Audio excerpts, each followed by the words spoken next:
හරි. මම හිතනවා මේ වීඩියෝ එක බලන ඔයා හෙට ඒ කියන්නේ 2026 දෙවනි මාසේ 26 වෙනිදාට පුරවැසි අධ්‍යාපනය ලියන්න ඉන්න දුවෙක් හරි පුතෙක් හරි කියලා. වෙනදා නම් අපි අපේ channel එකේදී විභාගෙට කලින් ගොඩාක් papers සාකච්ඡා කරනවා. මේ පාර මගේ exam කටයුතු ටිකක් තිබ්බ හින්දා papers ටිකක් කතා කරන්න බැරි වුණා. ඕගොල්ලොත් එක්ක සාකච්ඡා කරන්න බැරුණා. ඒත් ඕගොල්ලෝ comments දාලා තිබ්බා මේ paper සාකච්ඡා කරන්න ගිය පාරත් බැලුවා. එහෙම කියලා. ඒක හින්දා මම ඕගොල්ලන්ට මේ පාර විභාගෙට එන්නම පුළුවන් කියලා හිතෙන අධ්‍යාපන අමාත්‍යාංශයේ පේපර් එකක් සහ තව පේපර් එකක් අද ෆුල් සාකච්ඡා කරලා මම මේ Zoom වීඩියෝස් වලින් නැත්නම් Zoom රෙකෝඩින්ග්ස් වලින් ඕගොල්ලන්ට දෙන්න තීරණය කරලා තියෙනවා. එතකොට පුතේ ඕගොල්ලෝ මේ වීඩියෝස් ටික බලලා මේ වීඩියෝස් සාමාන්‍ය වීඩියෝස් 4ක් 5ක් විතර වැටේවි. ඔක්කොම ටික විභාගයට යන්න කලින් බලන්න. මම කියන්නම් විභාගයට එන්න පුළුවන් කරුණු ටිකකුත් ගෙස් කරලා කියන්නම්. ඒ වගේම මේ පේපර්ස් දෙක කරාට පස්සේ මේක විශේෂයෙන්ම සාකච්ඡා කරන වැඩපිළිවෙල කොහොමද උත්තරයක් හොයාගන්නේ කියලා හැම මම ඕගොල්ලන්ට විශේෂයෙන් කියලා දෙනවා. ඒකින්ද අනිවාර්යයෙන්ම මේ පේපර් සෙට් එක පේපර් දෙකක් තියෙන්නේ. පේපර් දෙක බලලා විභාගයට යන්න කියලා මම කියනවා ඕගොල්ලන්ට. එතකොට ඕගොල්ලන්ට ගොඩක් හොඳ දෙයක් නැත්නම් හොඳ රිසල්ට් එකක් ගන්න පුළුවන් වෙයි. මේක සමහර විට ඕගොල්ලෝ ඉස්සරලා කරලා තියෙන්නේ නැති. හැබැයි කෙරුවට ආයෙත් මම මෙතන මේ සාකච්ඡා කරන එකට පොඩ්ඩක් ඕගොල්ලෝ අවධානය යොමු කරන්න කියලා මම ඉල්ලනවා. මේක අධ්‍යාපන අමාත්‍යාංශයම හදපු පේපර් එකක්. ඒකින්ද මේක ගැන ලොකු අයිඩියා එකක් ඕගොල්ලෝ ගාව තියෙන්න ඕන. මොකද ඕගොල්ලෝ හෙට විභාගෙ ලියන්න යනකොට පේපර් එකේ ස්ට්‍රක්චර් එක නැත්නම් ආකෘතිය ගැන ඕගොල්ලන්ට අවබෝධයක් තියෙන්න එපා. ඒකින්ද මේක අපි මුල ඉඳලා ඉවර වෙනකම්ම සාකච්ඡා කරමු. රෙකෝඩින්ග්ස් බලලා ඕගොල්ලන්ගේ නෝට් එකක් හදාගන්න කියලා මම ඉල්ලනවා. මොකක් හරිම ප්‍රශ්නයක් තියෙනවා නම් ඕගොල්ලෝ අනිවාර්යෙන් මේ YouTube එකට මම මේක අප්ලෝඩ් කරන්නේ. ඕගොල්ලන්ට කමෙන්ට් සෙක්ෂන් එකේ කමෙන්ට් එකක් දාලා ප්‍රශ්න අහන්න පුළුවන්. මම උත්තර දෙන්නම්. හරි. මේ පේපර් එක හදලා තියෙන උසස් අධ්‍යාපන අමාත්‍යාංශයෙන්. ඒ කියන්නේ අධ්‍යාපන අමාත්‍යාංශයම තමයි හදලා තියෙන්නේ. මේකෙන් ඕගොල්ලන්ට අයිඩියා එකක් ගන්න පුළුවන් පුතේ. මේ පාර එන පේපර් එකේ ස්ට්‍රක්චර් එක නැත්නම් ආකෘතිය කොහොමද කියලා. අපි බලමු කොහොමද මේකේ ආකෘතිය හැදෙන්නේ කියලා. මේක අපි දන්නවා සාමාන්‍ය පෙළ පුරවැසි අධ්‍යාපන පේපර් එකකට එක කොටසක් සහ දෙක කොටසක් හම්බ වෙනවා. 1යි 2යි කියලා කොටස් දෙකක් හම්බ වෙනවා. මේ දෙකටම හම්බෙන්නේ පැය 3යි. හරිද? මේ දෙකටම හම්බෙන්නේ පැය 3යි. පැය 3යි විනාඩි 10ක් හම්බ වෙනවා. විනාඩි 10 හම්බෙන්නේ පුතේ අමතර කියවීමේ කාලයට. හරිද? අමතර කියවීමේ කාලයට තමයි මේ අවසාන විනාඩි 10 හම්බෙන්නේ. නැත්තම් ඕගොල්ලෝ ඒක අවසානට නෙමෙයි මුලින් ගන්නෙ. ඒ විනාඩි 10දී ඔයගොල්ලෝ සාමාන්‍යයෙන් රචනා ප්‍රශ්න කියවලා පොඩ්ඩක් ඒක මම ලියන්නේ මෙන්න මේක කියලා ඔයගොල්ලන්ට මාක් එකක් දාගන්න ඒ කාලේ භාවිතා කරන්න.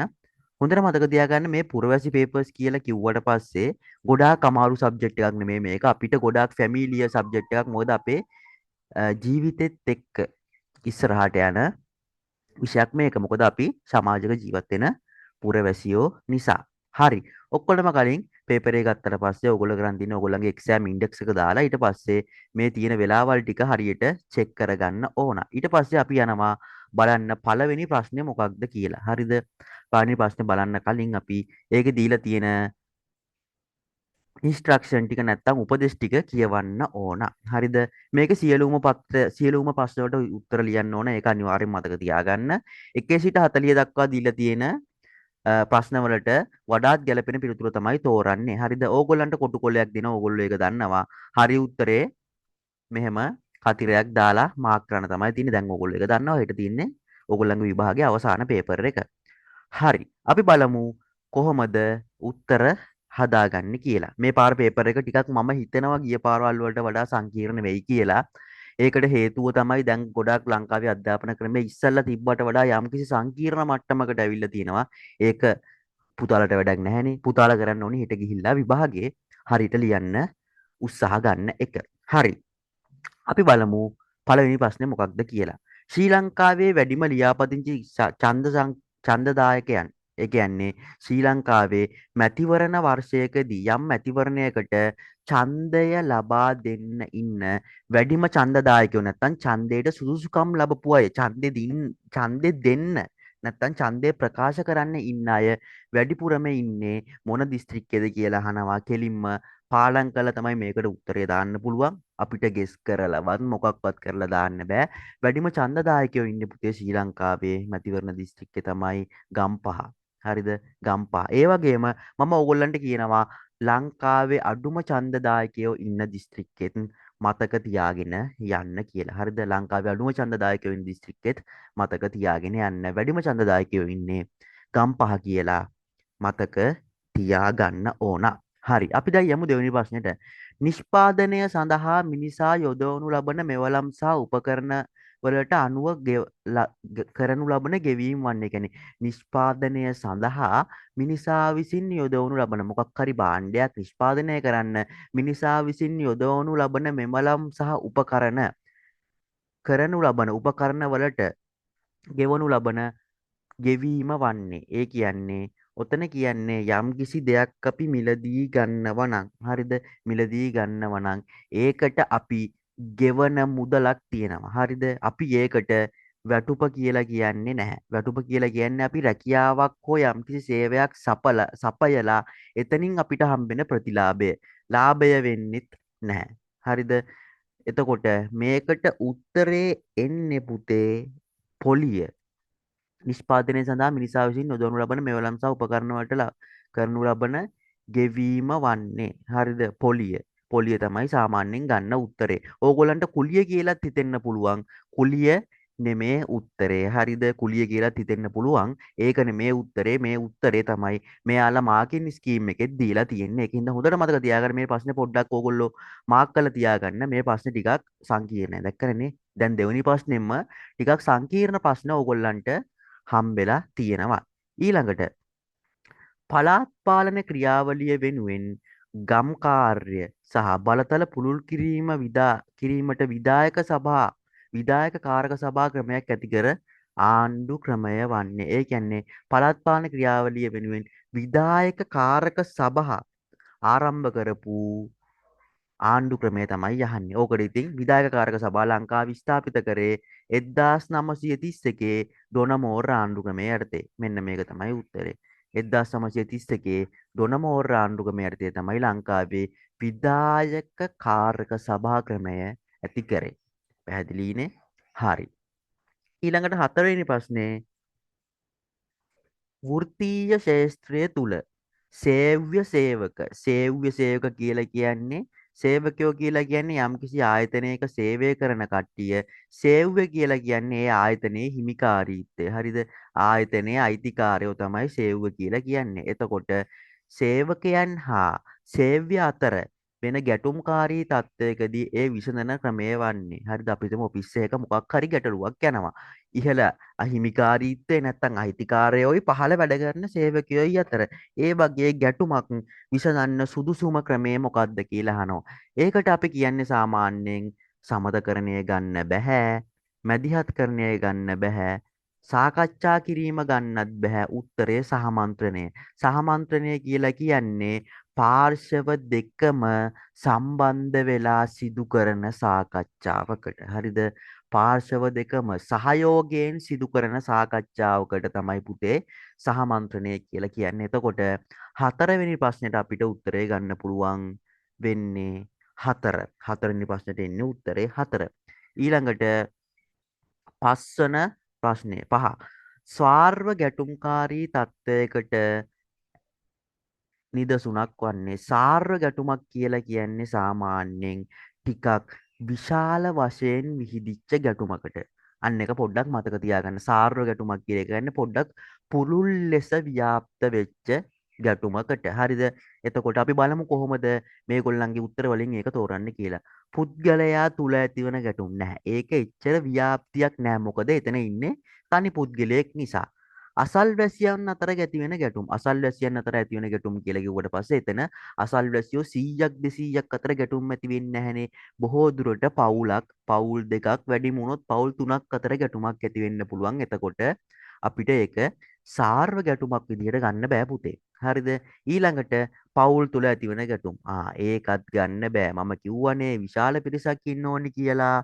පවුල් තුල ඇතිවන ගැටුමකදී බොහෝ දුරට පවුලක 5-6 දෙනෙක් තමයි ඉන්නේ. ඕකෙත් දෙන්නෙක් තමයි ගැටුමට සම්බන්ධ වෙන්නේ. උත්තරේ විදිහට අපිට ගන්න පුළුවන් ජන වර්ග. ජන වර්ග අතර ඇතිවන ගැටුම් කියලා කිව්වට පස්සේ බං ජන වර්ගයකට ගොඩාක් ලොකු මානව ප්‍රමාණයක් ඉන්නවා. ඒ කියන්නේ මිනිස්සු ප්‍රමාණයක් ඉන්නවා. එතකොට සාර්ව ගැටුම්කාරී තත්යකට අපිට ගන්න පුළුවන් ජන වර්ගික නැත්නම් ජන වර්ග අතර ඇතිවන ගැටුම්. මම හිතනවා පැහැදිලි ඇති කියලා. අපි බලමු දැන් 6 වෙනි ප්‍රශ්නේ. පරිසරයෙන් ලැබෙන ආර්ථික උපකාරක සේවාවක් වන්නේ. හරිද? පරිසරයෙන් ලැබෙන ආර්ථික උපකාරක සේවාවක් වන්නේ. එතකොට මෙතන මේ ප්‍රශ්නේ ඉතාමත් වැදගත්. හොඳට බලන්න. මේක මාක් කරලා තියාගන්න. පරිසරයෙන් ලැබෙන ආර්ථික සේවාවක් වන්නේ නෙමේ. පරිසරයෙන් ලැබෙන ආර්ථික සේවාවක්. හරිද? පරිසරයෙන් ලැබෙන ආර්ථික සේවාවක් වන්නේ කියන එකට මේකට ගන්න පුළුවන්. බලන්න නිකන් උත්තර ඔක්කොම එක වගේ නේද කියලා. පරිසරයෙන් ලැබෙන ආර්ථික උපකාරක සේවාවක් වන්නේ. ආර්ථික උපකාරක සේවාවක් කියලා කියන්නේ පරිසරයෙන් ලැබෙනවා. ඒකෙන් අපිට ආර්ථික උපකාරක සේවාවක් එනවා. ඒ කියන්නේ පරිසරයෙන් ලැබෙන දේෙන් අපිට මුදල් උපයන්න පුළුවන්. ඒක තමයි ආර්ථික උපකාරක සේවාවක් කියලා කියන්නේ. එතකොට මේ උත්තර හතරෙන් අපිට මුදල් හම්බ කරන්න පුළුවන්. මුදල් උත්පාදනය කරන්න පුළුවන් මොන ක්‍රමයේද කියලා තමයි මෙයාලා මේ අහන්නේ. හරිද? එතකොට උත්තර හතරක් තියෙනවා අපි බලමු. හිරු එළිය. හිරු එළියනොත් ඉතින් සල්ලි හම්බ කරන්න පුළුවන්. කවුද කියන්නේ බෑ කියලා. සෝලර් පැනල් වලින් සල්ලි හම්බ කරන්න පුළුවන්. හැබැයි මෙතනට අනුව ඒ උත්තරේ ගැලපෙන්නේ නැහැ. වාතයෙන් සල්ලි හම්බ කරන්න බෑ කියලා තමයි ගන්නේ. ජලයෙන්ුත් සල්ලි හම්බ කරන්න බෑ. උත්තරේ ඛනිජ සම්පත්.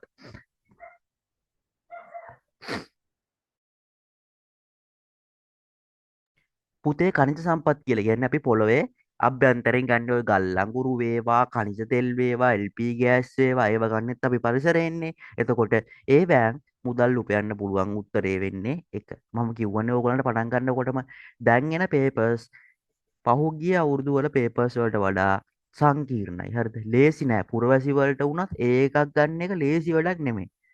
ඉස්සල්ලා ඉච්චරම අපි ලියන කාලේ වෙනකොට මෙච්චරම සංකීර්ණ නැහැ. දැන් ගොඩක් සංකීර්ණ තත්ත්වයක තමයි තියෙන්නේ. හරි. අපි බලමු 7 වෙනි ප්‍රශ්නේ. 1978 දෙවන රජ ධනරජ ආණ්ඩුක්‍රම ව්‍යවස්ථාව මගින් පිහිටවනු ලැබූ පළාත් සභාවක සම්මත වන ප්‍රඥප්ති සඳහා අනුමැතිය ලබා දෙන්නේ.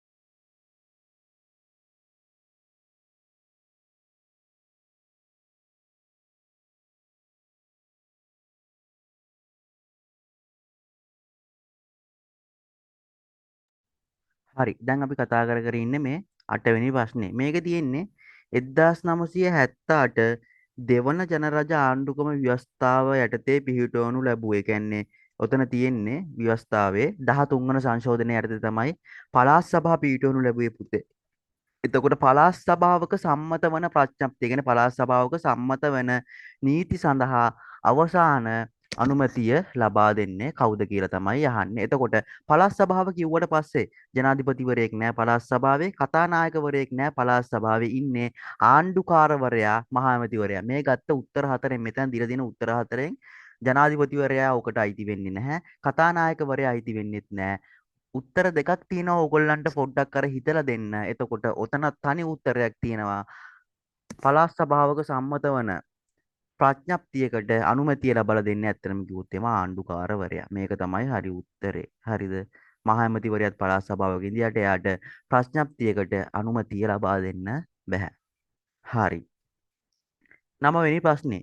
රාජ්‍ය බලය ක්‍රියාවට නැංවීම අරමුණු කරගත් උත්තරීතර නීතිය හඳුන්වන්නේ. ඒ කියන්නේ රාජ්‍යයේ බලය ක්‍රියාත්මක කිරීමට තියෙන උත්තරීතරම නීතිය. හරිද? ඒ කියන්නේ රාජ්‍යයේ තියෙන උත්තරීතරම නීතිය මොකක්ද කියලා තමයි අහන්නේ. තනි උත්තරයයි තියෙන්නේ.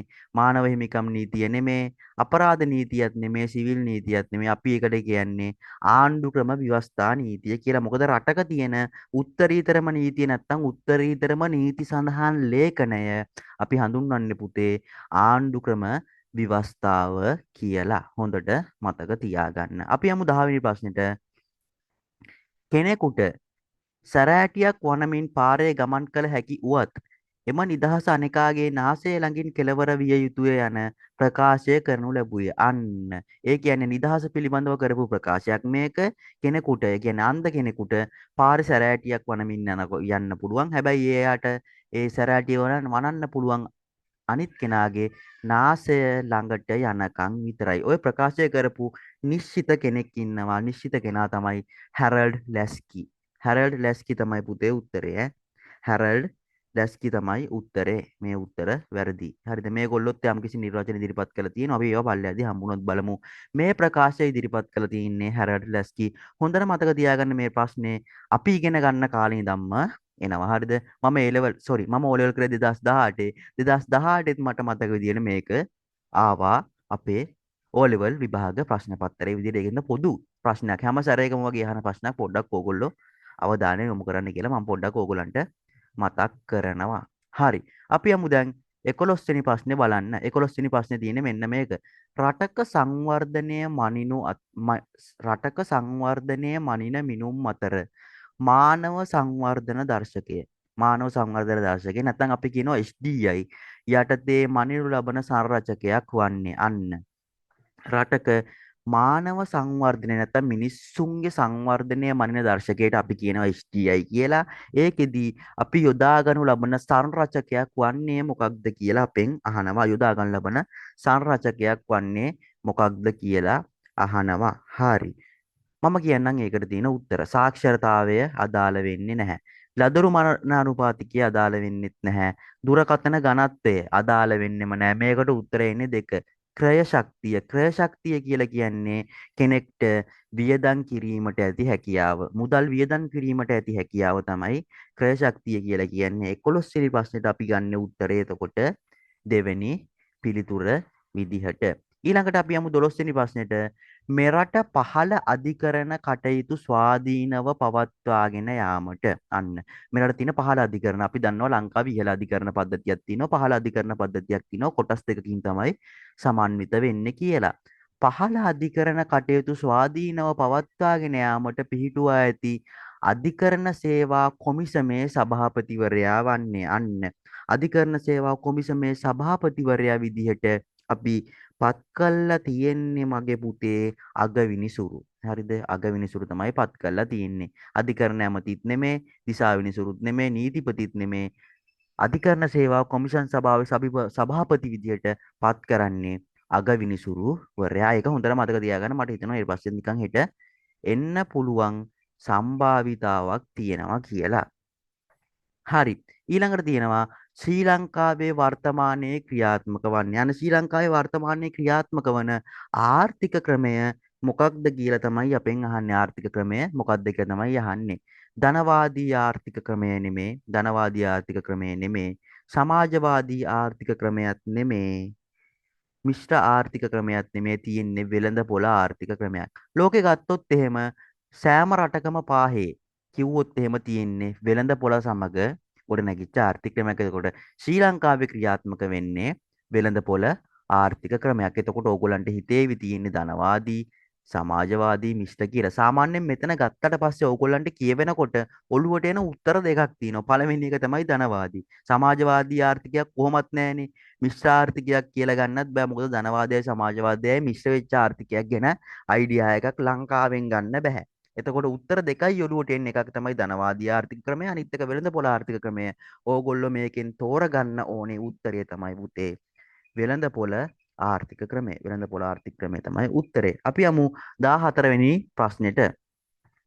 මත්ද්‍රව්‍ය සම්බන්ධ සිදුවීම් රහසිගතව දැනුම් දීමට ශ්‍රී ලංකා රජය විසින් මෑතකදී හඳුන්වා දී ඇති ෂණික දුරකථන අංකය. අන්න අලුත් ප්‍රශ්නයක් ඈ. මේක අලුත් ප්‍රශ්නයක්. මේක ඕගොල්ලන් පොඩ්ඩක් තරුවක් දාලා මාක් කරගන්න පේපර් එකේ හරි ඕගොල්ලෝ මේ වීඩියෝ එක බලනකොට හදන නෝට් එකේ හරි. මේකෙදි ආන්නේ ලංකාවේ මත්ද්‍රව්‍ය සම්බන්ධ කියන මත්ද්‍රව්‍ය පාවිච්චි කිරීම, විකිණීම, බෙදා හැරීම, ප්‍රවාහනය වගේ මොකක් හරි නීති විරෝධී ක්‍රියාවකදී ඒක අපිට රජයට නැත්තම් පොලිසියට කතා කරලා කියන්න පුළුවන් නැත්නම් දැනුම් දෙන්න පුළුවන් දුරකථන අංකයක් රජය විසින් ඉදිරිපත් කළ නැත්නම් සමාජගත කරලා තියෙනවා. ඒ දුරකථන අංකය මොකක්ද කියලා තමයි අහන්නේ. ඉතින් ඕකට කනා උත්තර ගහන්න බෑ. උත්තරය තමයි 18යි 18. හරිද? මතක තියාගන්න උත්තරේ තමයි 18යි 18. ඕකට හිතුමනාපෙට හිතලා අපේ ෆෝන් නම්බරේ හරි එහා ගෙදර අයියගේ ෆෝන් නම්බරේ හරි මුකුත් දාන්න බෑ. උත්තරේ තමයි 18යි 18. මොකද ඕකට එන්නේ කෙලින්ම එක නිශ්චිත උත්තරයක්. හරි. අපි යමු 15 වෙනි ප්‍රශ්නෙට. නේටෝ සංවිධානයේ සමාජිකත්වය ලබා ගැනීම මුල් කර ගනිමින් යුද ගැටුමකට මුහුණ දූ sorry නේටෝ සංවිධානයේ සමාජිකත්වය ලබා ගැනීමට යුද ගැටුමකට මැදි වූ රටවල් දෙක මොකක්ද? ඒ කියන්නේ නේටෝ සංවිධානය කියන්නේ යුද්ධය සම්බන්ධ නැත්නම් යුද කටයුතු සම්බන්ධ සංවිධානයක්. ඒ සංවිධානයේ සමාජිකත්වය ලබා ගන්න යුද ගැටුමකට මැදිහත් වූ නැත්නම් යුද්ධයක් කරපු රටවල් දෙක මොකක්ද කියලා තමයි උතන්දී අපේ 15 වෙනි ප්‍රශ්නෙන් අහන්නේ. හරිද? 15 වෙනි ප්‍රශ්නෙන් අහන්නේ. සාමාන්‍යයෙන් මේ යුද්ධ තියෙන රටවල් මේ කාණ්ඩ හතර ගැනම වර්තමානයේ සාකච්ඡා වෙනවා. මේකට තියෙන නිශ්චිත උත්තරයක් රුසියාව හා යුක්රේනය තමයි උත්තරේ විදිහට ගන්න පුළුවන්. හරිද? රුසියාව හා යුක්රේනය තමයි ගන්න පුළුවන්. ඒකත් මං හිතන විදිහට යම්කිසි හෙට එන්න සම්භාවිතාවක් තියෙන ප්‍රශ්නයක් තේරෙනව නේද? සංකීර්ණයි කියලා කියන්නේ හෙට එන්න පුළුවන් කියන එක. මම හිතනවා ඔයාලට පැහැදිලි ඇති කියලා. හරි. අපි යමු දැන් 16 වෙනි ප්‍රශ්නය මොකක්ද කියලා බලන්න. යුරෝපයේ පැවති වැඩවසම් පාලන ක්‍රමයට එරෙහිව බ්‍රිතාන්‍ය කේන්ද්‍ර කරගෙන ජනතා නියෝජිතයින්ගේ බලය ඉස්මතු වූයේ කුමන විප්ලවය මගින්ද? අන්න යුරෝපයේ පැවති වැඩවසම් පාලන ක්‍රමය. ඒ කියන්නේ රජතුමාට නොමිලේ වැඩ කළ යුතුය කියන පාලන ක්‍රමයට එරෙහිව බ්‍රිතාන්‍ය කේන්ද්‍ර කරගෙන ජනතා නියෝජිතයන්ගේ බලය ඉස්මතු වූයේ කුමන විප්ලවය මගින්ද කියලා තමයි අහන්නේ. බ්‍රිතාන්‍ය කියලා කියන්නේ බං බ්‍රිතාන්‍ය ඉන්නේ කවුද කියලා අපි දන්නවා ඉංග්‍රීසි ඉන්නේ. මෙන්න මේක තමයි උත්තරේ. කෙලින්ම. එක තමයි පුතේ උත්තරේ විදිහට ගන්න පුළුවන්. හරිද? බ්‍රිතාන්‍ය ඇමරිකන් කාර්යෝ නැහැ. ප්‍රංශ කාර්යෝත් නැහැ. රුසියන් කාර්යෝත් නැහැ. සාමාන්‍යයෙන් හෙන ලේසි ප්‍රශ්නයක් හරියට අල්ලගත්තොත් බ්‍රිතාන්‍යයේදී ඉංග්‍රීසිනේ අපි යටත් කරගත සුද්ධෝනේ. උන් තමන්ගේ නිදහස වෙනුවෙන් නැත්නම් වැඩවසම් පාලනය බිඳවැටීම වෙනුවෙන් කරපු විප්ලවය 1688 ඉංග්‍රීසි විප්ලවය. හරි අපි යමු 17 වෙනි ප්‍රශ්නෙට. ආර්ථික අරමුණු මුල් කරගෙන ලෝකයේ බිහි වූ පළමු ආර්ථික කලාපීය සංවිධානය. අන්න වැදගත් ප්‍රශ්නයක්. ලෝකයේ බිහි වූ පළමු ආර්ථික කලාපීය සංවිධානය තමයි පුතේ යුරෝපා සංවිධානය. මෙන්න මේක තමයි උත්තරේ. යුරෝපා සංගමය කියලා ඇහුවත් සංගමය කියලා කිව්වත් හරි. නිශ්චිත උත්තරය තියෙන්නේ ලෝකයේ ආර්ථිකය කියන්නේ අර යම් කිසි එක් මුදල් ලේඛකයක් භාවිතා කරමින් යුරෝපයේ රටවල් ඒගොල්ලන්ගේ ආර්ථික ශක්තිය ස්ථාවරව තියාගන්න හදාගත්ත සංවිධානය තමා පුතේ යුරෝපා සංවිධානය. 17 වෙනි ප්‍රශ්නෙට එතකොට එන්නේ උත්තරේ 4. නිශ්චිත උත්තරයක් ඈ. මේවා ගැන තර්ක කර කර බොරුවට කාලේ නාස්ති කරගන්න එපා. හරි. අපි යමු දැන් 18 වෙනි ප්‍රශ්නේ සාකච්ඡා කරන්න.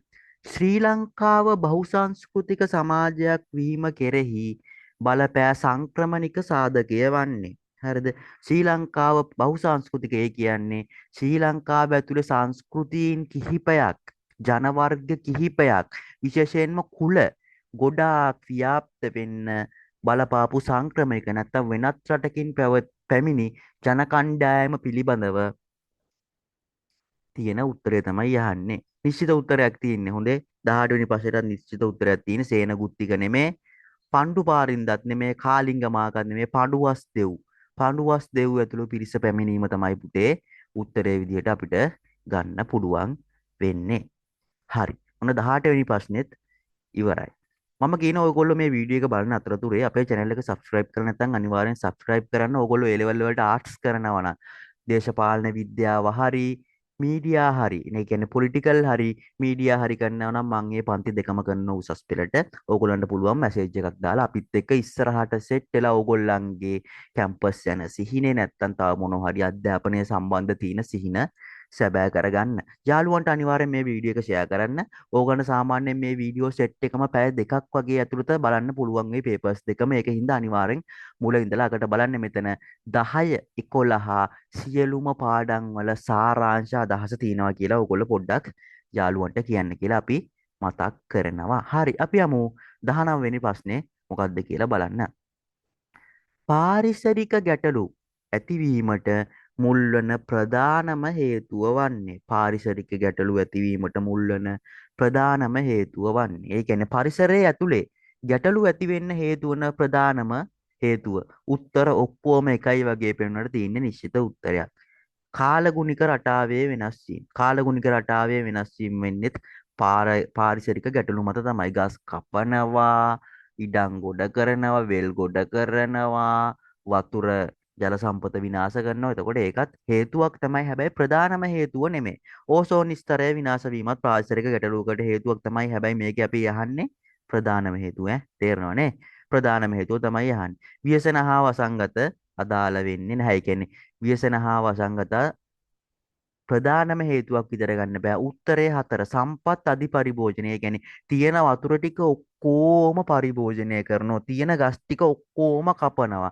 තියෙන වගුරු බිම් ටික ඔක්කොම ගොඩ කරනවා. අන්න පාරිසරික ගැටලු ඇති වෙන්න ප්‍රධානම හේතුව තමයි සම්පත් අධිපරිභෝජනය. නැත්තම් ප්‍රමාණය ඉක්මවා පරිසරයට දරා ගන්න බැරි වෙන විදිහට සම්පත් මොනව කරනවද?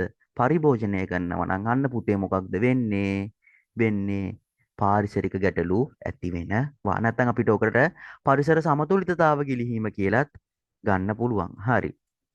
අපි යමු 20 වෙනි ප්‍රශ්නෙට. 1978 ආණ්ඩුක්‍රම ව්‍යවස්ථාවට අනුව ව්‍යවස්ථාදායකයේ සතු කාර්ය වන්නේ ව්‍යවස්ථාදායකය කියලා කියන්නේ බම් පාර්ලිමේන්තුව. පාර්ලිමේන්තුව සතු කාර්යභාරය මොකක්ද කියලා තමයි 20 වෙනි ප්‍රශ්නෙන් අපෙන් අහන්නේ. හරිද? එතකොට නීති විවරණය වැරදි. නීති විවරණය කරන්නේ ශ්‍රේෂ්ඨාධිකරණය. පනත් කෙටුම්පත් විවරණය සම්බන්ධව බලය තියෙන්නේත් ශ්‍රේෂ්ඨාධිකරණයට. ආණ්ඩුක්‍රම ව්‍යවස්ථාව ආරක්ෂා කරන්නේ ශ්‍රේෂ්ඨාධිකරණය නැත්නම් අධිකරණ පද්ධතිය. අයවැය පාලනය තමයි ව්‍යවස්ථාදායකයට තියෙන කාර්යයක් විදිහට මේ උත්තර හතරෙන් ගන්න පුළුවන්. අයවැය පාලනය කරනවා කියලා කියන්නේ වාර්ෂිකව රට වියදම් කරන ඒ වගේම ලැබෙන ආදායම හා වියදම ලේඛනගත කරලා ඒක හරි විදිහට ක්‍රියාත්මක කරන එක. ඔන්න මම සරල විදිහටම ඕගොල්ලන්ට කියලා දුන්නා. අපි දැන් යමු 21 වෙනි ප්‍රශ්නේ බලන්න. 21 වෙනි ප්‍රශ්නේ තියෙන්නේ ශ්‍රී ලංකාවේ පළාත් පාලන ආයතන වලට පැවිරි ඇති මහජන සෞඛ්‍ය සේවයට අයත් කාර්යයක් වන්නේ. අන්න ශ්‍රී ලංකාවේ පළාත් පාලන ආයතන වලට තමයි පැවරිලා තියෙන්නේ මහජන සෞඛ්‍ය. අර ඔයගොල්ලෝ කියන්නේ PHI මහත්තයා කියලා. PHI ලගේ කාර්ය තියෙන්නේ බම් පළාත් සභාවලට ඇති කාර්යයක් විදිහට. PHI කියලා කියන්නේ මහජන සෞඛ්‍ය පරීක්ෂක කියන රැකියා ධූරය. හරිද? එතකොට මේකදී අහන්නේ ශ්‍රී ලංකාවේ පළාත් පාලන ආයතන වලට පැවරී ඇති මහජන සෞඛ්‍යයට අයත් කාර්යයක් වන්නේ කෙලිම ඔයගොල්ලන්ගේ ටෙක්ස්ට් බුක් එකේ නැත්තම් පෙළ පොතේ දීලා තිනවා ඔයගොල්ලන්ට අයිති වෙන කාර්යයන්. මෙතෙන්දී 21 වෙනි ප්‍රශ්නෙට උත්තරේ විදිහට අපිට ගන්න පුළුවන් වෙන්නේ පොදු නාන ස්ථාන පවත්වාගෙන යාම. පොදු නාන ස්ථාන පවත්වාගෙන යාම. වර්තමානයේ ගත්තොත් එහෙම මේ වගේ ස්ථාන දැක ගන්න බෑ. නාගරික සමාජවල, ග්‍රාමීය සමාජවල ඔය ගමේ දින පින්ලිඳ තමයි තියෙන්නේ. ඒකට PHI ට සම්බන්ධ වෙන්නේ නැහැ. ඔය පොත්වල දැන් ඕගොල්ලන් ඉගෙන ගන්න දේවල් අප්ඩේට් වෙලා නැති හින්දා බොහෝ දුරට මතක තියාගන්න ඕගොල්ලෝ ඉගෙන ගන්න කරුණු දැන් ගොඩාක් වෙනස් වෙලා තියෙන්නේ. හරිද? ගොඩාක් වෙනස් වෙලා තියෙන්නේ. කරන්න දෙයක් නැහැ. අධ්‍යාපනය ප්‍රතිසංස්කරණය වෙන්නේ නැති හින්දා ඕගොල්ලන්ට ඉගෙන ගන්න වෙන්නේ බොහෝ දුරට කුණු වෙච්ච නැත්තම් පැරණි කරුණු. පොදු නාන ස්ථාන පිළිබඳව දැන් ඇත්තටම අයිඩියා එකක් නැහැ. පොදු දාන ස්ථාන ගොඩාක් ඇත්තෙත් නැහැ. හැබැයි ඉතින් හෙට විභාගෙ ලියලා ගේමක් ගහගන්න ඕන හින්දා මේකට ඉතින් උත්තරේ ලියන්න වෙනවා. මතක තියාගන්න ශ්‍රී ලංකාවේ පළාත් පාලන ආයතනවලට පැවරී ඇති මහජන සෞඛ්‍යයට අයත් සේවාව නැත්නම් කාර්ය වෙන්නේ මේ උත්තර හතරෙන් පොදු නාන ස්ථාන පවත්වාගෙන යාම. හරි. අපි යමු දැන් 22 වෙනි ප්‍රශ්නෙට. 22 වෙනි ප්‍රශ්නේ පාරිභෝගික අන්තර් හා ප්‍රාග්ධන භාණ්ඩ නිවැරදිව දැක්කෙන පිළිතුර වන්නේ. පාරිභෝගික කියලා කියන්නේ අපි මිලදී ගන්න භාණ්ඩ. අන්තර් භාණ්ඩ කියලා කියන්නේ අතරමැදියේ කරා අපිට එන භාණ්ඩ. ප්‍රාග්ධන භාණ්ඩ කියලා කියන්නේ ප්‍රාග්ධනය මගින් නිපද වෙන භාණ්ඩ. හරිද? ඔන්න ඊටාම සරල විදිහට තමයි කිව්වේ. ලොකු විස්තරයක් උතන තියෙනවා කරන්න. ඒට විභාගයට යන්න එපා. හරි. පාරිභෝගික භාණ්ඩයක් කියලා කියන්නේ අපිට මුදල් දීලා ලබා ගන්න පුළුවන් වෙන භාණ්ඩයක්. හරිද? මුදල් දීලා ලබා ගන්න පුළුවන් වෙන භාණ්ඩයක්. එතකොට මුදල් දීලා ලබා ගන්න පුළුවන් භාණ්ඩ තියෙනවා මෙතන හතරක්ම. හරිද? එතකොට පොහොර මුදල් දීලා මෙතන ගන්න පුළුවන් අපිට මුදල් දීලා ලබා ගන්න පුළුවන් වෙන භාණ්ඩ. භාණ්ඩ කියලා කිව්වට පස්සේ පොහොර, ඇඳුම්, ඖෂධ ඕන එකක් ගන්න පුළුවන්. හරිද? එතකොට මේ උත්තර තුනම ඒකට අනුව ගන්න පුළුවන්. එතකොට අපි උඹට බලාගෙන යන් ඔතන වර්ධින එකක් තියෙනවානේ. වර්ධින එක මොකක්ද කියලා. එතකොට පළවෙනි එකට අනුව මේකත් හරි, මේකත් හරි, මේකත් හරි. හරිද? ඔන්න දැන් එනවා අන්තර්භාණ්ඩ. අන්තර්භාණ්ඩ කියලා කියන්නේ අතරමැදියේ කරහා අපිට එන භාණ්ඩ. අතරමැදියේ කරහා කියලා කියන්නේ අපිට කෙලින්ම ගිහිල්ලා ඒක ගන්න බෑ. කවුරු හරි ඒක නිෂ්පාදනය කරලා ඒක මොකද්ද කියන්නේ ඒක ෆිනිෂ් කළා තමයි අපිට දෙන්නේ. එතකොට මෙතෙන්දී ඒකට ගන්න පුළුවන් උත්තර වෙන්නේ දැව. අපි ගිහිල්ලා අපිම ගස් කපාගෙන අපිම පොතු රැහැගෙන අපිම ලී ඉරාගෙන අපිම පොලිස් කරගෙන එන්නේ නැහැනේ බං. අපි ගිහිල්ලා ලී විකුණන තැනකින් තමයි ලී ගන්න. අන්න දව අන්තර් භාණ්ඩයක්. හරිද? දව අන්තර් භාණ්ඩයක්. යන්ත්‍ර සූත්‍ර ගන්න බෑ. යන්ත්‍ර සූත්‍ර කියලා කියන්නේ ප්‍රාග්ධන භාණ්ඩයක්. අන්න ලොකු මුදලක් වැය කළා ගන්නවා නම් දෙයක්. යන්ත්‍රයක් සූත්‍රයක් රුපියල් 2.50ට ගන්න බෑනේ මගේ පුතේ. එතකොට යන්ත්‍ර සූත්‍රය ඉදි වෙන්නේ ප්‍රාග්ධන භාණ්ඩයකට. හරිද? එතකොට උත්තරේ වෙන්නේ දෙක. උත්තරේ වෙන්නේ දෙක. ඖෂධ, දව, යන්ත්‍ර සූත්‍ර. හරිද? මේ ප්‍රශ්නේ සාමාන්‍යයෙන් එන පොදු ප්‍රශ්නයක්. හොඳේ පාරිභෝගික භාණ්ඩය, යන්ත්‍ර භාණ්ඩය, ප්‍රාග්ධන භාණ්ඩය යහන එකකින් හින්දා මම කියනවා ඕගොල්ලන්ට හෙට අනිවාර්යෙන් බලාගෙන යන්න කියලා. අපි යමු දැන් 23 වෙනි ප්‍රශ්නේ බලන්න.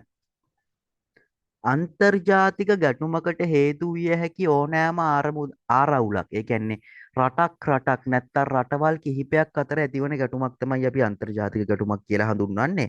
අන්තර්ජාතික ගැටුමකට හේතු විය හැකි ඕනෑම ආරවුලක් පිළිබඳව පරීක්ෂා කිරීමේ බලතල හා කාර්ය හිමිවන්න එක්සත් ජාතීන්ගේ සංවිධානයන්. ඔතන තියෙන්නේ ගැටුමක් කියලා කියන්නේ බං අනිවාර්යයෙන්ම ආරක්ෂාව සම්බන්ධ දෙයක්. ඕකට සම්බන්ධව එක්සත් ජාතීන්ගේ සංවිධානයේ තියෙන ආයතනය නැත්තම් කොටසට අපි කියන්නේ ආරක්ෂක මණ්ඩලය කියලා. හරිද? 23ට උත්තරේ එන්නේ 4. 23ට උත්තරේ එන්නේ 4. මේ වගේ හැම එකටම නිශ්චිත කාර්යයක් තියෙනවානේ. එතකොට ගැටුමක් සම්බන්ධව පරීක්ෂා කරන්න නීතිමය බලතල හා කාර්යයන් පැවිරලා තියෙන්නේ පුතේ එක්සත් ජාතීන්ගේ සංවිධානයේ ආරක්ෂක මණ්ඩලයට. මම කියනවා ඔයගලන්ට එක්සත් ජාතීන්ගේ සංවිධානයේ මහා මණ්ඩලයේ කාර්ය, භාරකාර මණ්ඩලයේ කාර්ය, ආරක්ෂක මණ්ඩලයේ කාර්ය භාරය හිට බලාගෙන එන්න පුළුවන් ඔයගොල්ලන්ගේ දෙවෙනි කොටසට. හරි. යමු අපි 24 වෙනි ප්‍රශ්නේ බලන්න. 24 වෙනි ප්‍රශ්නේ තියෙන්නේ ගෝලීයකරණය ශ්‍රී ලංකාවට සිදු කරන ඍණාත්මක බලපෑම වන්නේ. හරිද? 24 ගෝලීයකරණය ශ්‍රී ලංකාවට සිදු කරන ඍණාත්මකයි කියන්නේ ඕගොල්ලෝ මුලින්ම දන්නවා ගෝලීකරණය කියලා කියන්නේ මොකද්ද කියලා. ගෝලීකරණය කියලා කියන්නේ ලෝකයේ ආර්ථිකය, ප්‍රාග්ධනය, තාක්ෂණය, දේශපාලනය, සංස්කෘතිය කියන ඒවා ඔක්කොම එක තැනකට ඇවිල්ලා විශ්ව ගම්මාන සංකල්පයක් හැදලා තිනවා. සරලව ඒක තමයි ගෝලීකරණය කියලා කියන්නේ. ගෝලීකරණයේ ඇතුළතින් මගේ පුතේ ලංකාවට ඇවිල්ලා තියෙන ඍණාත්මක කිව්වට පස්සේ බං ඕක නරක හොඳේ නරක නැත්තම් අයහපත් බලපෑම තමයි අහන්නේ. බලමු මොනවද තියෙන අයහපත් බලපෑම් කියලා අපිට දීලා තියෙන උත්තර හතරෙන්. පළවෙනි එක අපනයනයේ විවිධාංගීකරණය වීම. අපනයනයේ විවිධාංගීකරණය කරනවා කියලා කියන්නේ අපිට යවන්න පුළුවන් දේවල්, එක්ස්පෝර්ට් කරන්න පුළුවන් දේවල් විවිධාංගනය කරලා තිනවා. ඒක ඍණාත්මක එකක් නෙමෙයි, හොඳ එකක්. හරිද? අපිට දැන් තැඹිලිත් යවන්න පුළුවන්, කොසුත් යවන්න පුළුවන්. ගොඩාක් දේවල්. ඒ කියන්නේ මම උදාහරණයක් විදිහට ගත්ත ඉස්සෙල්ලා අපි කියන්නේ ඇඟලුම් නේ යවන්නේ. ඇඟලුම්, තේ, රබර්නේ දැන් ගත්තොත් එහෙම අපේ ඊට වඩා ලොකු දේවල් ටිකක් යවනවා. ඕගොල්ලෝ සාමාන්‍යයෙන් වෙන රටක ට්‍රැවල් කරලා දිනනවා මැලේසියා, සිංගප්පූර වල වගේ තියෙනවා අපෙන් එක්ස්පෝර්ට් කරපු තැඹිලි. ගොඩාක් ගණන්. හරිද? මෙහෙ තැඹිලි ගෙඩිය රුපියල් 250 විතර ගත්තා කී ගන්න පුළුවන් ඩොලර් 10ක් විතර. ඩොලර් 10ක් 15ක්. ඩොලර් 10ක් කියලා කියන්නේ සාමාන්‍යයෙන් 3000ක් විතර. හොඳයි. අන්න අපනයන විවිධාංගනීකරණ. එතකොට පළවෙනි එක ඍණාත්මක බලපෑමක් නෙමෙයි, ඒක ගන්න බැහැ. දෙවෙනි එක බුද්ධිගලණය වේගවත් වීම. බුද්ධිගලණය වේගවත් වීම. බුද්ධිගලණය වේගවත් වීම ඍණාත්මක බලපෑමක් විදිහට අපිට ගන්න බැහැ. හරිද? බුද්ධිගලණය වේගවත් වීම ධනාත්මකයි විදිහට තමයි අපිට ගන්න පුළුවන්. ඒකෙන් වෙන්නේ බුද්ධිගලණය කියලා කියන්නේ මෙහි ඉගෙනගත්ත කට්ටිය වෙන රටවල් වල ගිහිල්ලා ඉගෙන ගන්නවා. ඒක ඍණාත්මකයි කියලා ගන්න බෑ. මොකද අපේ රටේ අධ්‍යාපන ක්‍රමයට වඩා අනෙකුත් සංවර්ධිත රටවල් වල අධ්‍යාපන ක්‍රමය ඉතාමත් යෝග්‍යයි, ඉතාමත් හොඳයි. ඒකින්ද බුද්ධිගලණය කියන එක අයහපතක් විදිහට ගන්න බෑ. කොහොමත් මේක ඉඳගෙන හොඳට ඉගෙන ගත්ත මිනිස්සු මේක ඇතුලේ ඉන්නෙත් නැහැ කවුරු කිව්වත්. ඊළඟට තුන්වෙනි එක ගෙවුම් ශේෂ තත්ත්වයේ යහපත් කිරීම. ගෙවුම් ශේෂ තත්ත්වයේ යහපත් කිරීම කියලා කියන්නේ ආ සමාවෙන්න පොඩි වැරද්දක් වුණා. හරිද? අපි මේක ගත්තනේ අපනයනයේ විවිධාංගනීකරණය වීම. මේක හරි. මෙන්න මේ දෙවනි එක. දෙවනි එක අපි චුට්ටක් ඉස්සරහට තියලා පොඩි මිස්ටේක් එකක් වෙලා තියෙනවා. හරිද? මේක හරි.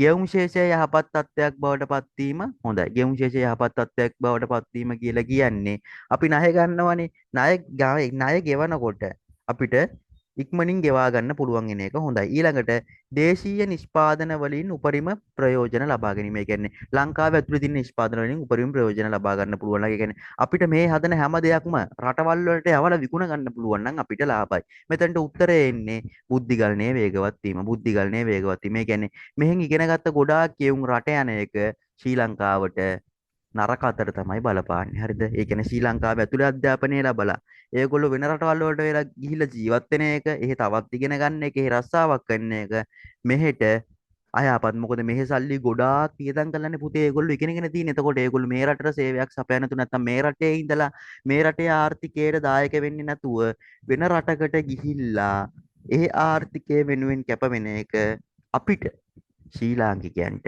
අයහපත් ලක්ෂණයක්. අන්න හොඳ ප්‍රශ්නයක්, තාර්කික ප්‍රශ්නයක්. දැක්කනේ මටත් කැපලුණා. ඒකින්ද පොඩ්ඩක් බලා ගන්න. යම් 25 වෙනි ප්‍රශ්නෙට. ශ්‍රී ලංකාවේ පිහිටුවා ඇති පළාත් පාලන ආයතන අතර මහනගර සභා පිහිටුවා ඇති පනත වන්නේ. නිශ්චිත උත්තරයක් තියෙන පළාත් පාලන ආයතනවල මහනගර සභා පිහිටුවලා තියෙන පනත මොකක්ද කියලා අහන්න. එතකොට මේකට ටක් ටික් ටුක් ටිකිරි වලල්ලෙන් ලොක් කියලා උත්තරේ ගන්න බෑ. 25 වෙනි ප්‍රශ්නෙට ඉන්නේ නිශ්චිත උත්තරයක්. උත්තරේ තමයි 1947 අංක 16 දරන පනත. හරිද? 1947 අංක 16 දරන පනතෙන් තමයි ශ්‍රී ලංකාවේ පළාත් පාලන ආයතන වලට මහනගර සභා පිහිටුවන පනත ඇතුළත් කරලා තියෙන්නේ. 26 වෙනි ප්‍රශ්නේ තියෙන්නේ මෙන්න මෙහෙම සිද්ධියක්. විශ්වීය සංකල්පයක් වන මානව අයිතිවාසිකම් පුද්ගලයන්ට ලබා දීම තුලින් ආරක්ෂා වන මූලධර්මන්න. අපි දන්නවා මානව අයිතිවාසිකම් නැත්තම් මිනිස්සුන්ගේ අයිතිවාසිකම් විශ්වීය සංකල්පයක්. ඒ කියන්නේ මුළු ලෝකයේ පුරාම ක්‍රියාත්මක වෙන නීතිමය වශයෙන් ඒකට රැකවරණයක් තියෙන මිනිසුන් වෙනුවෙන් කැපවී සිටින සංකල්පයක් තමයි අපි සරලව මානව අයිතිවාසිකම් පිළිබඳව තියෙන සංකල්පය නැත්නම් මානව අයිතිවාසිකම් කියන දෙයින් බලාපොරොත්තු වෙන්නේ. එතකොට මේකදී අහනවා විශ්වීය සංකල්පයක් වන මානව අයිතිවාසිකම් පුද්ගලයාට ලබා දීම තුලින් ආරක්ෂා වන මූල ධර්මය මොකක්ද කියලා. අපි බලමු උත්තරේ මොකක්ද කියලා. පැවැත්ම හා ගරුත්වය නැහැ. සමානාත්මතාවය හා පැවැත්ම නැහැ. සාධාරණත්වය හා ගරුත්වය නැහැ. සාමාන්‍යයෙන් මෙතෙන්දී හම්බෙන මේ උත්තර දෙකෙන් එකක් හරි. හරිද? දෙකම හරි කියන හොයා ගන්න ඕන. ගරුත්වය හරි. සමානාත්මතාවය හරි. මෙතන සාධාරණත්වය හරි. හරිද? හැබැයි මේක වැරදි. ඒ කියන්නේ මෙතන උත්තර දෙකම හරි ගියොත් තමයි උත්තරේ සාමාන්‍යයෙන් හරි වෙන්නේ. මේක ඒගොල්ලෝ දීලා තිනවනේ ප්‍රධාන ලක්ෂණ දෙකක් විදිහට උත්තරේ තමයි දෙක. සාධාරණත්වය හා සමානාත්මතාවය 26ට උත්තරේ ඔයගොල්ලෝ මාක් කරගන්න දෙක. මේකත් මම හිතනවා ඔයගොල්ලන්ට බලා ගන්න ඕන වෙන ප්‍රශ්නයක් වෙයි කියලා හෙට. 27 ලේසි ප්‍රශ්නයක්.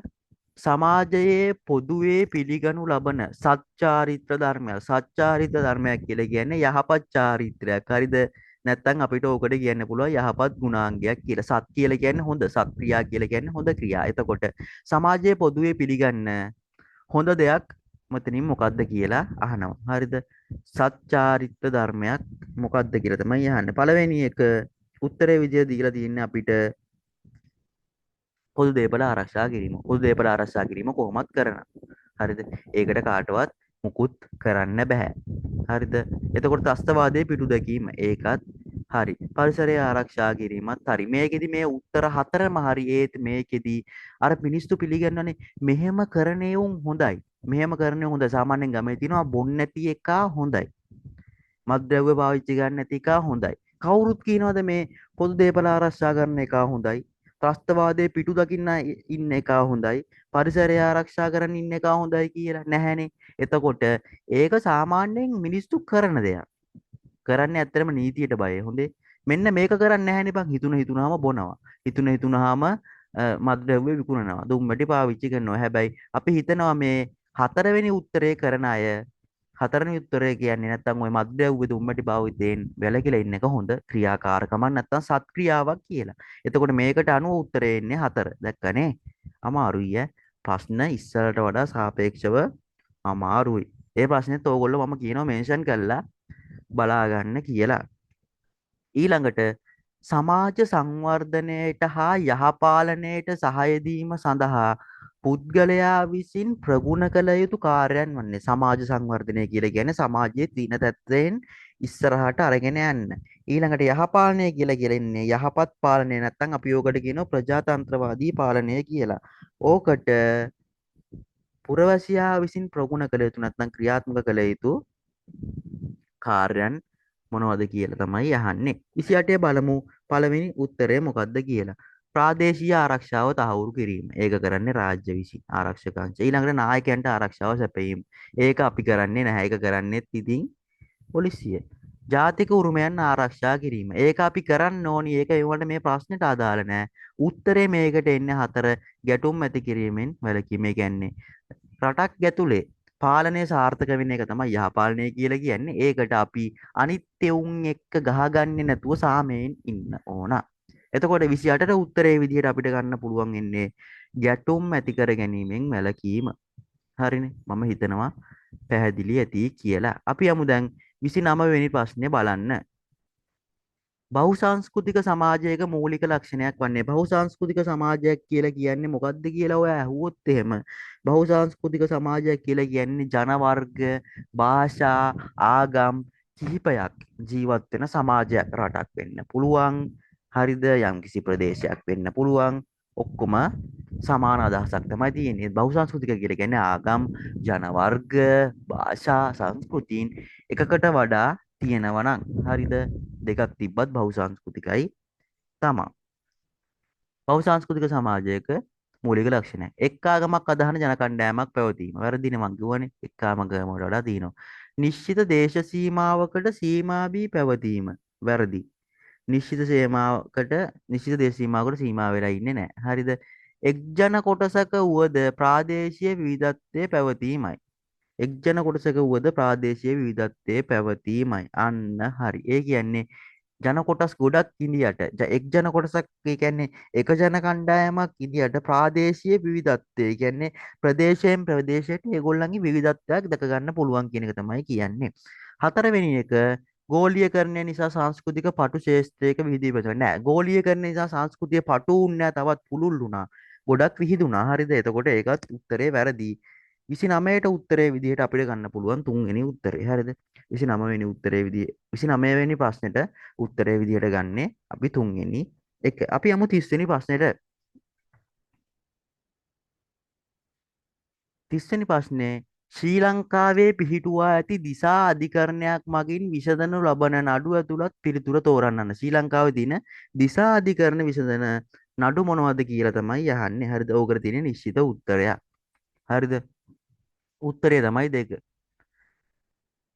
ටෙස්ටමේන්ත නඩු හරිද තෙස්තමේන්තු නඩු විවාහ ශුන්‍ය කිරීමේ නඩු ගෙවල් කුලී නඩු හරිද දිසා අධිකරණය කියලා කියන්නේ සාමාන්‍යයෙන් අධිකරණ පද්ධතියේ තියෙන දෙවෙනි එක හරි දෙවෙනි කියලා කියන්නේ පහළ ඉඳන් හරිද මහේස්ත්‍රාත් අධිකරණය ඊට පස්සේ තමයි දිසා අධිකරණය උඩම තියෙන ශ්‍රේෂ්ඨ අධිකරණය යට ඉඳන් බලනකොට දෙවෙනියට තියෙන්නේ දිසා අධිකරණය දිසා අධිකරණයට අයත් නිශ්චිත කරුණු තුනක් තමයි මේකේ තියෙන දෙවෙනි උත්තරය. ඒ කියන්නේ මේක නිකන් අර තෝර ඉන්න දෙයක් නෑ. ඔයා දන්නව නම් දිසාධිකරණයට අයිති වෙන්නේ මොනවද? මහේස්ත්‍රාත් අධිකරණයට අයිති වෙන්නේ මොනවද? මහාධිකරණයට අයිති වෙන්නේ මොනවද කියලා උත්තරය හොයාගන්න පුළුවන්. 30ට උත්තරේ එන්නේ දෙකමම කියනවා. දිසාධිකරණයේ කාර්ය, මහාධිකරණයේ කාර්ය, මහේස්ත්‍රාත් අධිකරණයේ කාර්ය, ශ්‍රේෂ්ඨාධිකරණයේ කාර්ය ඕගොල්ලෝ පොඩ්ඩක් කියව ගන්න හෙට උදේට විභාගෙට යන්න කලින් කියලා. අපි යමු 31 වෙනි ප්‍රශ්නෙට. 31 වෙනි ප්‍රශ්නේ තියෙන්නේ මෙන්න මෙහෙම සිද්ධියක්.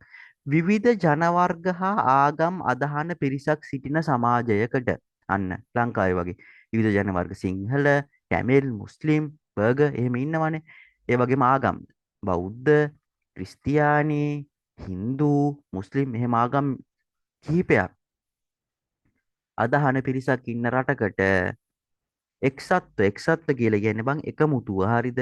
එකමුතුව කටයුතු කිරීමෙන් ලැබෙන ප්‍රයෝජන වන්නේ එක් ආගමකට පමණක් ගරු කිරීමට පුරුදු වීම වැරදි. අන්න ඕන සුවදත්වය හා විශ්වාසය වර්ධනය කිරීම. ඕක තමයි දැන්ට උත්තරේ විදියට ගන්න පුළුවන්. අන්න ආගම් වලට අන්‍ය ආගම් වලට නිගරු වන ආකාරයට වැරදි. අපි අනිත් ආගම් වලට නිගා කරන්න හොඳ නෑ. ඒවට ගරු කරන්න ඕනි.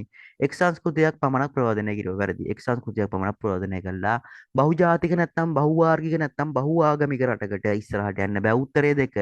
අන්න ඕන සුවදත්වය හා විශ්වාසය වර්ධනය කිරීම. 32 පාර්ලිමේන්තු ආණ්ඩු ක්‍රමයක ලක්ෂණයක් වන්නේ විධායකය ව්‍යවස්ථාදායකයට ඍජුව බැඳී වගකීමට බැඳී නැත. ඒ කියන්නේ අගමැති ප්‍රමුඛ කැබිනට් මණ්ඩලය පාර්ලිමේන්තුවට වග කියන්නේ නැහැලු. 32 උත්තරේ පළවෙනි එක වැරදි. ඒගොල්ලෝ වග කියනවා. අපි ඒකට කියනවා සාමූහික වගකීම කියලා. විධායක බලය ජනාධිපතිවරයා විසින් හසුරවනු ලබයි. වැරදි. විධායක බලය ජනාධිපති විසින් හසුරවන්නේ ජනාධිපති ආණ්ඩු ක්‍රමයක. ආණ්ඩුවේ නායකත්වය ජනාධිපති විසින් දරයි. වැරදි. බොහෝ දුරට ආණ්ඩුවේ නායකත්වය දරන්නේ අගමැතිවරයා. නැත්නම් අගමැති ප්‍රමුඛ කැබිනට් මණ්ඩලය. ව්‍යවස්ථාදායකය තුලින් විධායකය තේරීපත් වේ. හරියට හරි පාර්ලිමේන්තුව තුලින් තමයි විධායකය නැත්නම් අපි කියන අගමැතිවරයා තේරලාපත් වෙන්නේ. උත්තරය 4. 32ට උත්තරය 4. ඊළඟට ඒකීය ආණ්ඩු ක්‍රමයක ප්‍රධාන ලක්ෂණයක් වන්නේ අන්න ඒකීය ආණ්ඩු ක්‍රමයක ප්‍රධාන ලක්ෂණයක් වන්නේ ප්‍රාදේශීය ඒකක ඕනෑම අවස්ථාවක අහෝසි කිරීමට හැක. ප්‍රාදේශීය එක අහෝසි කරන්න පුළුවන්. හරිද? අපි බලමු අනිත් උත්තර කොහොමද කියලා. රාජ්‍යයේ ස්වාධිපත්‍ය බලය මධ්‍යම ආණ්ඩුව හා ප්‍රාන්ත ආණ්ඩුව වෙත බෙදී පැවතීම. වැරදි. ඔය කියන්නේ සංධීය ආණ්ඩු ක්‍රමය ගැන. මධ්‍යම ආණ්ඩුවේ ව්‍යවස්ථාදායකයේ මණ්ඩල දෙකකින් සමන්විතයි. වැරදි. ඒ කියන්නේ සංධීය ආණ්ඩු ක්‍රමය ගැන. භූමි ප්‍රමාණය විශාල රටවල් වලට වඩාත් යෝග්‍ය වේ. වැරදි. සාමාන්‍යයෙන් අපි ගන්න ඒකීයයි කියලා කියන රාජ්‍යයන් භූමි ප්‍රදේශයෙන් ඒ කියන්නේ නැත්නම් අර කුඩා රටවල් වලට ගැලපෙනවා කියලා. එතකොට ඔකට උත්තරේ එන්නේ අංක 1 33ට අංක 1 තමයි උත්තරේ. ප්‍රාදේශීය ඒකක ඕනෑම අවස්ථාවක අහෝසි කළ හැකි වීම කියන එක තමයි උත්තරේ විදිහට අපිට ගන්න පුළුවන්. 34 රටක නීති පැනවීමේ ප්‍රධාන පරමාර්ථයක් ලෙස සැලකෙන්නේ ජනතාවගේ. අන්න රටක නීති පනවන්නේ ජනතාවගේ ආරක්ෂා කරන්න මොනව ආරක්ෂා කරන්නද කියලා තමයි යන්නේ. පළවෙනිම එක මිනිස්සුන්ගේ ජීවිත ආරක්ෂා කරන එක. හරිද? එතකොට ජීවිත ආරක්ෂා කරන මේකත් හරි දැනට මේකත් හරි දෙවෙනි උත්තරය අයින් කළා දාතගේ. ඒගොල්ලෝ මුලින්ම දෙදින දීපල කියන්නේ. ඊළඟ එක අපි කියන්නේ දීපල. හරිද? දේපල ආරක්ෂා කරන්න ඕන. එතකොට මේක ගන්න බෑ. එතකොට එකත් වැරදි එක විදිහට අයින් කරන්න වෙනවා. ඔන්න දැන් උත්තර දෙකක් තියෙනවා. මේකෙත් තියෙනවා දේපල. අනිත් එක දේපල. ඊළඟට අයිතිවාසිකම් තමයි එන්න ඕන. අන්න උත්තරය 3.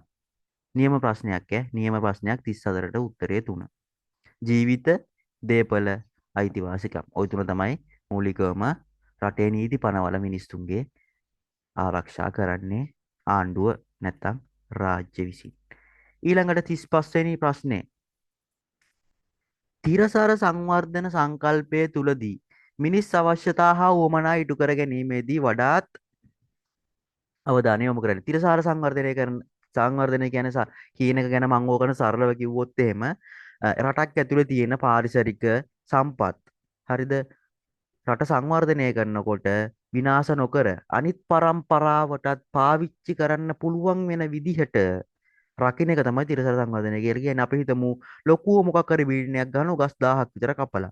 ඒක තිරසර සංවර්ධනයක් වෙන්නේ නැහැ. පුළුවන් තරම් ගස් කපන එක අවම කළ සංවර්ධනය කරොත් එහෙම අන්න තිරසර සංවර්ධනය. මොකද ගස් අද කැපුවොත් එහෙම හෙට වෙන්නේ නැහැ. අනාගත පරම්පරාවට ගහක් කොළක් නැහැ කියලා කියන්නේ උන්ට වතුර නැහැ, ඔක්සිජන් නැහැ, පරිසර සමතුලිතතාවයක් නැහැ, පරිසර උෂ්ණත්වය වැඩි. එතකොට බලමු මොකද්ද උත්තරය කියලා. සම්පත් අනාගත පරම්පරාව වෙනුවෙන් සුරක්ෂිත කිරීම. ගන්නකොටම උත්තරේ දිනන දැනට හරි අපි අරගෙන නැහැ. ඊළඟට ආර්ථික අවශ්‍යතා පමණක් සපුරාගෙන වැරදි. සල්ලි ගැනම හිතලා පරිසරය විනාශ කරොත් වෙන්නේ රටක්. නැත්තම් ලෝකෙම විනාශ වෙන එක. ලාභ අපේක්ෂාවෙන් කරන ලබන නිෂ්පාදනය. වැරදි. සම්පත්වල ඵලදායීතාව. සම්පත්වල ඵලදායීතාව මේ හරියට ගන්න බෑ ඒවා විනාශ කරොත් එහෙම. උත්තරේ 35ට එන්නේ 1. 35ට එන්නේ උත්තරේ 1. අපි බලමු 36 වෙනි ප්‍රශ්නේ. රටක ප්‍රජාතන්ත්‍රවාදය ජීවන ක්‍රමයක් ලෙස ඉතා හොඳින් ක්‍රියාත්මක කිරීමට අවශ්‍ය වාතාවරණය ගොඩනැගෙන්නේ. රටක ප්‍රජාතන්ත්‍රවාදය ජීවන ක්‍රමයක් ලෙස. ඒ කියන්නේ ප්‍රජාතන්ත්‍රවාදය රටක් ඇතුළත ක්‍රියාත්මක වෙන්න නම් අවශ්‍ය වන වාතාවරණය ගොඩනැගෙන සාධක මොනවද කියලා අහනවා. හරිද? ඔතන තියෙන්නේ නිශ්චිත එක උත්තරයයි. හරිද? නිශ්චිත එක උත්තරයයි. ඔතන තියෙන්නේ 36 වෙනි ප්‍රශ්නේනේ. එකයි තියෙන්නේ. අයිතිවාසිකම් හා බැඳුණු යුතුකම් ඇගීමෙනි. අයිතිවාසිකම් හා බැඳුණු යුතුකම් ඇගීම කියලා කියන්නේ අපි ප්‍රජාතන්ත්‍රවාදයේ ඇතුළේදී බහුතරයේ කැමැත්තත් එක්ක බහුතරයේ කැමැත්ත වෙනුවෙන් කටයුතු කිරීම වගේ කන්සෙප්ට් එකක් තමයි යන්නේ. ප්‍රශ්නේ ඇතුලේ ලොකු වැරද්දක් තියෙනවා. ගොඩාක් විස්තර කරලා දෙන්න බෑ මේක දේශපාලන විද්‍යාව නෙමෙයි පුරවැසිනේ. උත්තරේ එක කියලා විතරක් දාගන්න. හරිද? ඒක තමයි උත්තරේ විදිහට ගන්න පුළුවන්. ලොකු ගැඹුරට කතා කරන්න පුළුවන්. උඹලා තාම 11 නේ. ගැඹුරට කතා කරලා වැඩක් නැහැ. 37 ප්‍රජාතන්ත්‍රවාදී සමාජයක අයිතිවාසිකම් ලබා දීමේ අරමුණ වන්නේ. හරිද? ප්‍රජාතන්ත්‍රවාදී සමාජයක අයිතිවාසිකම් ලබා දීමේ අරමුණ මොකක්ද කියලා තමයි අහන්නේ. ඕකෙදී නිශ්චිත උත්තරයක් තියෙනවා. හරිද? නිශ්චිත උත්තරය තමයි පුද්ගල සංවර්ධනය ඇති කරමින් සමාජයේ අභිවෘද්ධිය ඇති කිරීම. ඒ කියන්නේ පුද්ගලයා වගේම සමාජයත් සංවර්ධනය කරන එක තමයි උත්තරේ 37ට එන්නේ. එතකොට උත්තරේ 3. හරිද? මේ ප්‍රශ්න හදනකොට ලොකු වැරදීම් වෙලා තියෙනවා. හරිද? උඹලට ඒ වැරදීම් කියලා හරියන්නේ නැහැ. මම උඹලට හරි උත්තරේ විතරක් කියනවා. ඒ කියන්නේ මේ ප්‍රශ්න මේකට ගත්තොත් එහෙම මේකේ මේ උත්තර හතරම හරි. හරිද? හතරම හරි කියලා තර්ක කරන්න පුළුවන්. ඕගොල්ලෝ තාම ඒ ඕ ලෙවල් හින්දා මේක උත්තරේ විදිහට ගන්න. හරිද? උඹලා හිතාංග උඹලා පන්ති වලත් ඉන්නෝ කියලා මේව ගැන ගොඩාක් අයිඩියා එකක් නිකන් ලොකු අදහසක් තියෙන ළමයි. එතකොට ඉතින් උට උත්තරේ හොයාගන්න බැරි වෙනවා. ඒක තමයි කේස් එක. අවුලක් නැහැ. මේක නෝමලි මෙහෙම කරන් යන්න. ඊළඟට තියෙනවා සඳහන් ප්‍රකාශන හා සම්බන්ධ ආයතනය කුමක්ද? 1996 අංක 21 දරන පනත මගින් පිහිටුවා ඇත. ජනාධිපති විසින් සමාජිකව 20ක් පත් කරන ජනාධිපතිවරට ඍජුව පැමිණිලි කරන්න පුළුවන්. නිශ්චිත උත්තරයක් තියෙන 38ට අපි යෝගට කියන්නේ මානව හිමිකම් කොමිසම කියලා. හරිද? මානව හිමිකම් කොමිසම. 1996 අංක 21 දරන පනතින් තමයි පිහිටුවලා තියෙන්නේ. ජනතාව විසින් ජනාධිපති විසින් පත් කරන සමාජිකයෝ 20ක් ඉන්නවා. මහ ජනතාවට ඍජුව පැමිණිලි ගන්න පුළුවන්. ඒගොල්ලන්ගේ මානව අයිතිවාසිකමක් කඩ වුණොත් එහෙම. ඕකේ. අපි යමු අපිට කතා කරන්න තියෙන මේ කොටසේ කතා කරන්න තියෙන අවසාන ප්‍රශ්න දෙකට. පහත සඳහන් ආතීරුවෙන් ලෝකයේ සංවිධාන හා ආතීරුවෙන් එම සංවිධානවල ප්‍රධාන මූලස්ථානයේ පිහිටි රට හා නගරය දැක්වේ.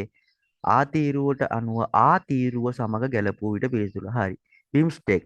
බිම්ස්ටෙක් වල ප්‍රධාන ආයතනය තියෙන්නේ මොන රටේ මොන නගරයේද කියලා අහුවොත් එහෙම කොහෙද බිම්ස්ටෙක් වල ප්‍රධානම ආයතනයේ තියෙන රට හා නගරය? නේපාලයේ කත්මණ්ඩුද, බංගලාදේශයේ ඩකාද, ඉන්දුනීසියාවේ ජකාර්තාද, නැත්නම් USA වල නිව්යෝර්ක්ද? එතකොට ඒකට එන්නේ උත්තරේ බිම්ස්ටෙක් වල තියෙන්නේ බංගලාදේශයේ ඩකා. හරිද? ආසියානු සංවිධානයේ ඉන්දුනීසියාවේ ජකාර්තා. මේවා ඉතින් පාඩම් කරන්න ඕනේ ඈ. සාක් සංවිධානයේ තියෙන්නේ නේපාලයේ කත්මණ්ඩු. එක්සත් ජාතීන්ගේ සංවිධානයේ තියෙන්නේ පුතේ ඇමරිකාවේ නිව්යෝර්ක්. එතකොට උත්තරේ එන්නේ C A C A D B. උත්තරේ 2. ඔක තමයි උත්තරේ. මේකත් පොඩ්ඩක් බලන් යන්න. පළවෙනි කොටසේ කතා කරන අවසාන ප්‍රශ්නේ පහත සඳහන් ප්‍රකාශ සලකා බලන්න. මිනිසා ඇතුළු සියලුම සත්ත්වයින්ද ශාක හා ශුද්‍ර ජීවීන්ද ජෛව පරිසරයට අයත් වේ. හරිද? ඔන්න පළවෙනි ප්‍රකාශය. පෘථුවියේ අන්තර්ගත ජීවී අජීවී සමස්තය ස්වභාවික පරිසරයට අයත් වේ.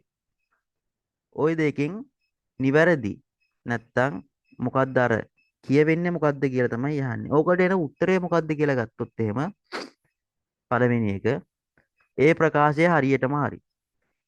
හරිද? B ප්‍රකාශයත් හරි. ඒ ප්‍රකාශය හරි B ප්‍රකාශය ඒ ප්‍රකාශය මගින් B ප්‍රකාශය පැහැදිලි කරයි. වැරදි. ඒ ප්‍රකාශය අසත්‍ය වන අතර B ප්‍රකාශය සත්‍ය වේ. වැරදි. A හා B දෙකම සත්‍ය වේ. ඒක තමයි දැනට හරි. ඒ ප්‍රකාශය සත්‍ය වන අතර B ප්‍රකාශය අසත්‍ය වේ. වැරදි. 40 වෙනි ප්‍රශ්නෙට උත්තරේ එන්නේ උත්තරේ 3. හරිද? 40 වෙනි ප්‍රශ්නෙට උත්තරේ එන්නේ 3. හරිනේ. ඔන්න මේකේ පළවෙනි කොටස මම කතා කරලා ඉවරයි. මේකේ රෙකෝඩින් එක ඕගොල්ලන්ට YouTube එකට මම දාන්නම්. ඒක බලන්න. ඊළඟට මම දාන්නම් මේකේ දෙවෙනි කොටස. මේකේ දෙවෙනි කොටස මම ඊළඟ වීඩියෝ එකෙන් ඕගොල්ලන්ට අරන් එන්න. මම අර කිව්වාගේ මේක මුලින් ඉඳන්ම කියවන්න. මුලින් ඉඳන්ම බලන්න. බලලා ෂෝට් නෝට් එකක් හදාගන්න. ඒක ඕගොල්ලන්ට ගොඩක් වැදගත් වෙයි කියලා මම හිතනවා. එහෙනම් ජය වේවා.